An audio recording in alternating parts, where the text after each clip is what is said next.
Good morning. It is a beautiful day and the leaves are starting to change a bit. It is September 14th, and for today's Daily Dose of Good News, we're going to do a quick double dose. So, I'd like you to try and hear the attitude of the speaker in both of these texts. The first is from Psalm 119, verses 169 through 176. Let my cry come before you, O Lord. Give me understanding according to your word. Let my supplication come before you. Deliver me according to your promise. My lips will pour forth your praise, because you teach me your statutes. My tongue will sing of your promise, for all your commandments are right. Let your hand be ready to help me, for I have chosen your precepts. I long for your salvation, O Lord, and your law is my delight. Let me live that I may praise you, and let your ordinances help me. I have gone astray like a lost sheep. Seek out your servant, for I do not forget your commandments. And I'm struck by the humility of the speaker and how they're trying to hold on to the commandments of God, and that is their intent and desire, and yet they need God's help to do that. And so it's a great reminder of the graciousness of our God, who never ever asks that we do it perfectly, but just that our heart desire is to try to follow God's commands, to try and follow God's will and God's way in the world, even if we need God's help and empowering to do it. And then also from Colossians chapter 3, verses 1 through 11. Again, listening for the attitude of the speaker.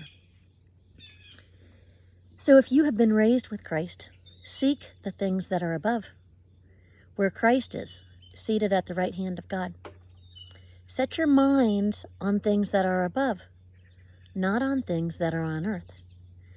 For you have died, and your life is hidden with Christ in God. When Christ, who is your life, is revealed, then you also will be revealed with him in glory. Put to death, therefore, whatever in you is earthly: fornication, impurity, passion, evil desire, and greed, which is idolatry. On account of these, the wrath of God is coming on those who are disobedient. These are the ways you also once followed when you were living that life. But now you must get rid of all such things: anger, wrath, malice, slander, and abusive language from your mouth.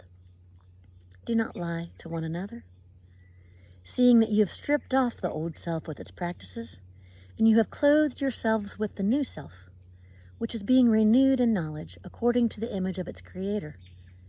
In that renewal, there is no longer Greek and Jew, circumcised and uncircumcised, barbarian, Scythian, slave and free, but Christ is all and in all.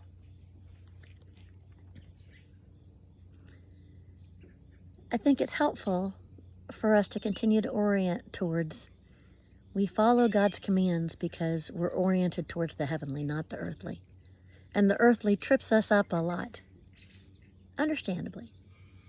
So it requires intentionality and effort to resist that and to choose to focus on the heavenly, to choose to focus on God, and to become a new creature in Christ, and to put away the things that trap us here.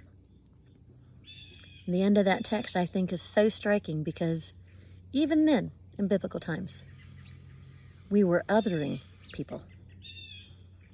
That there's us versus them, the insiders and the outsiders, the people who are against one another.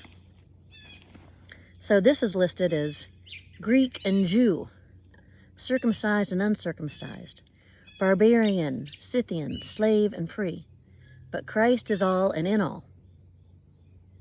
What if we thought of that differently? What if that passage read, in that renewal, There is no longer Republican and Democrat, liberal and conservative, white and people of color, rich and poor, heterosexual and homosexual.